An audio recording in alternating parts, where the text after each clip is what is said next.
こんにちは、オートウエストエンドです。今回はこの運転席のウィンドウのスイッチですね。この周りのトリムのコーティングが結構剥がれてきてしまっていましたので、その交換をやっていきたいと思います。オーダーしていたパーツがやっと届きました。確かアリエクスプレスで購入したと思います。いつもよりは早く1ヶ月半くらいでここバンクーバーのカナダに中国から届きましたので、この開封をしていきたいと思います。先ほどのトリムに比べまして包装が大きいですよね。これは実はセットで購入しまして、このトリムと一緒に届いたのが運転席ではない、それ以外の助手席とあと後部座席の両サイドのドアのハンドル、その新しいパーツも一緒にオーダーしました。セットで買った方が安かったので、そんな感じで購入をしました。ということで、後々このパーツを交換したい、動画を見たいという時に探しやすいと思いますので、今回はこのトリムだけの動画をアップしまして、そしてまた別の動画でドアハンドルの交換方法を上げていきたいと思います。はい、一応こちらパーツナンバーが書いてありますね。トリムの方のコーティングが剥がれているというのはもうずっと気になっていまして、もう乗るたびになんかね、暇があれば剥がしていたんですが、うまく剥がれず困っていました。箱のラベルにおそらく中国語で窓のスイッチ板のような記載があったので、こっちを開けてみます。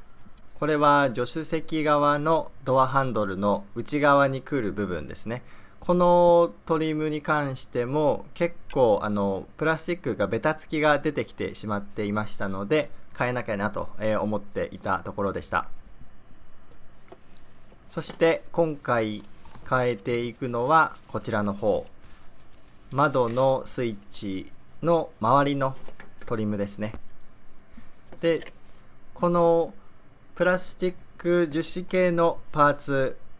BMW X5 のインテリア結構使われているんですが、みんな薄くコーティングがされています。ちょっとツヤのあるようなコーティングなんですが、それがやっぱり経年劣化で剥がれてきてしまっていました。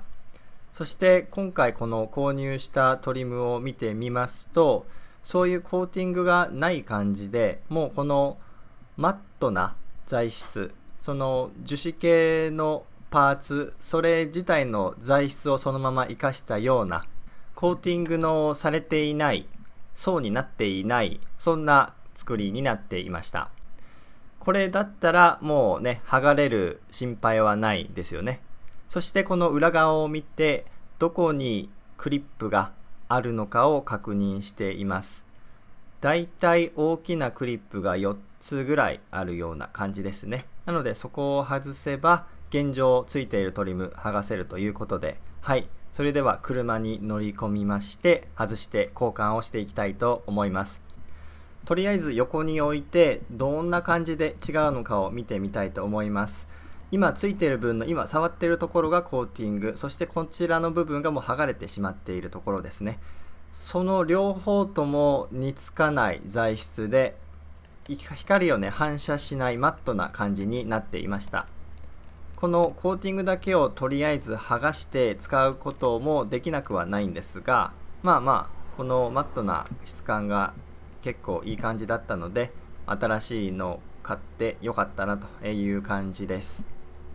そしてこの4つの爪ですね、それをヘラで、パネル外し用のヘラで外していっていきたいと思います。ちょっとね、僕樹脂系のパーツ結構割ったりとか不器用すぎてねやってしまうので、なるべく割らないように慎重にいっております。とりあえず爪が手前の方だけ1箇所、ここが外しやすそうなので、ここから攻めていきたいと思います。で、ここヘラを通すと貫通する感じになっているので、これ貫通しちゃいけないところをヘラ差し込んでるのかなと思って新しいパーツと照らし合わせてみましたが、ここは大丈夫なようですね。はい、そしてググッと一番上の方の爪もこのタイミングで剥がれれば外せればいいかなと。どうでしょうか。ちょっと手こずっていますが、下の方が全部剥がれそうですね。はい、無事外すことができました。そしてこのスイッチの裏にはこういった感じでカプラーでくっついていますので、まずそれを外してからこのトリムの部分を分解していこうというところです。ここはこのカプラーの上の部分がちょっと爪みたいな感じになっているので、そこを下に押しながらこうレバーを手前に引くと外すことができます。はい、10ピン以上、16ピンとか18ピンとかですかね。結構たくさん配線がつながっていました。そしてこれが外したところなんですが、ここからではじゃあトリムを外そうというところで、どの爪をね外せばいいんだといろいろやっていますが、適当にやるよりもこの新しいパーツを見た方が早いですよねということに気がつきまして、で新しいパーツを横に並べて、でそことこの他の部分がくっついている箇所を探していきます。まだね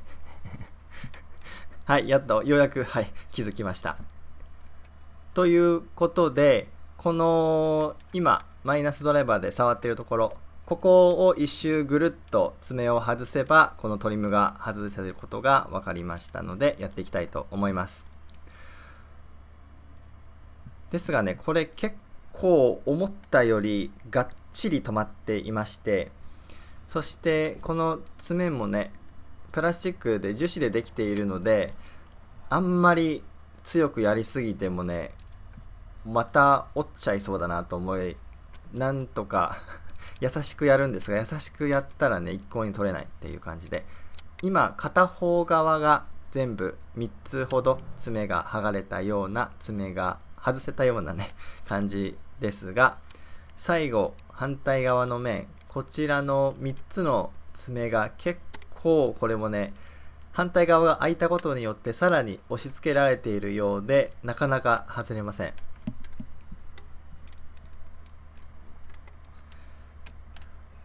ここなんかね案外簡単に外れるかなと思って山を踏んでたんですが、こういう修理って意外なところで時間を取られて、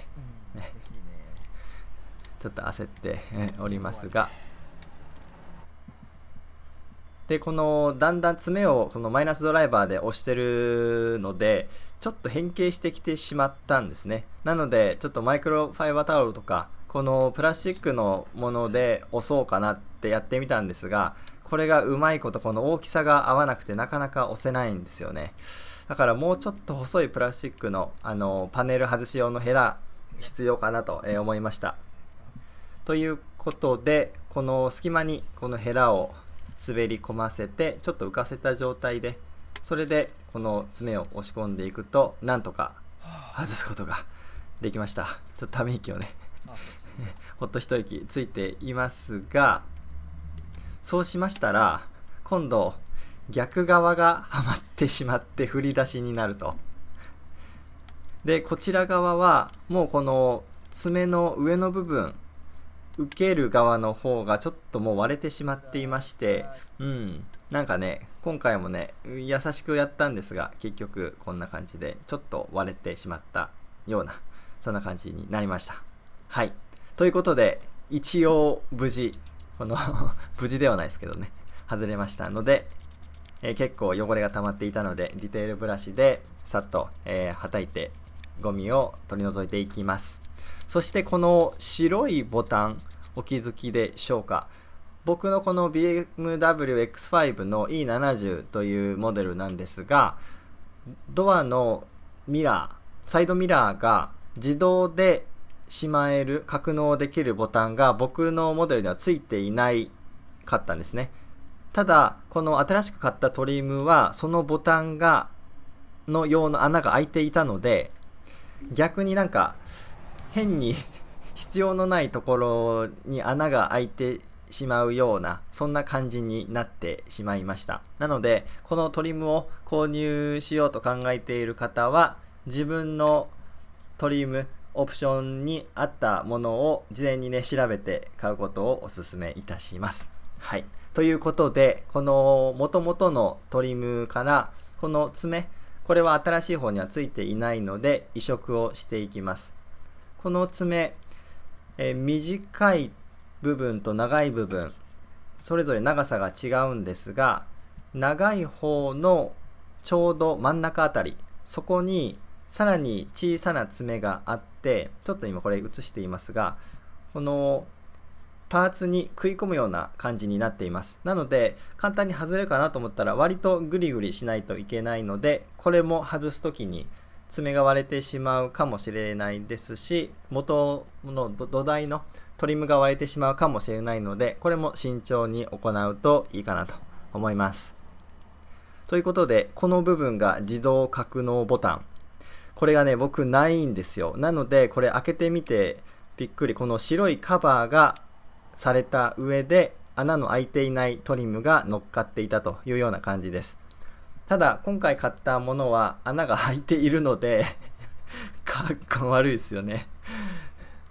だいぶダサいですが、これどうしようかな。ボタンだけ売ってないと思うんですよね。この小さなボタンは多分全部一緒に購入しなければいけないので、ちょっとなんかうまいこと埋めるかどうするか考えていきたいと思います。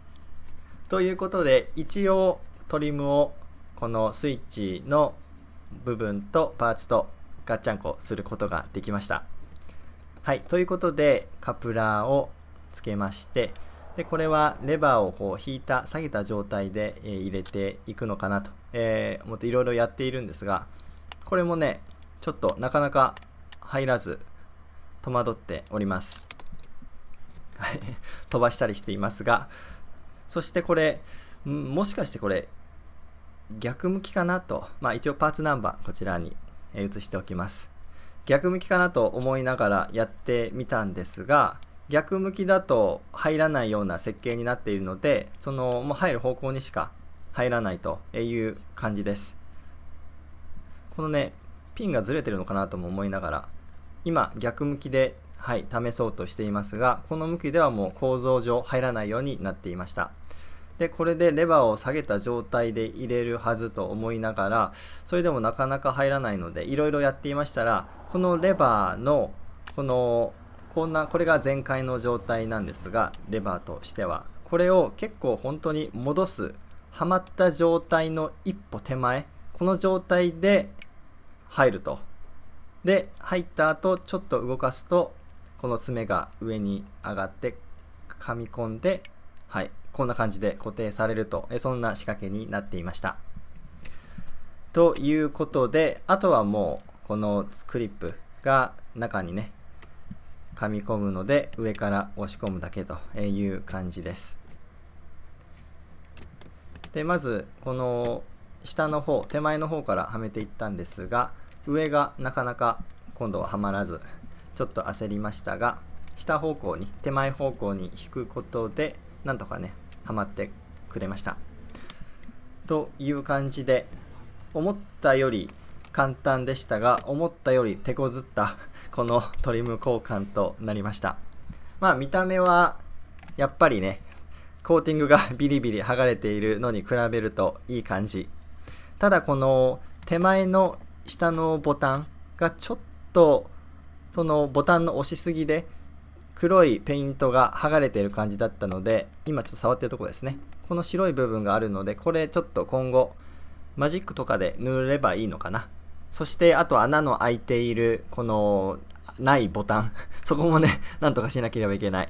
直したにもかかわらず、また宿題が増えて複雑な気分ではありますが、やっていきたいと思います。これ以外にもセンターコンソール系のコーティングも同じ材質で元々のものは作られているので、結構剥がれています。直していかないとなというところです。そして冒頭のドアハンドルのパーツ、それもまた別の動画で上げていきますのでご期待ください。それでは今回の動画参考になったという方はいいねボタンを、こういった修理の動画また見たいという方はぜひ登録ボタンをお願いいたします。それでは今回も最後までご覧いただきありがとうございました。またお会いしましょう。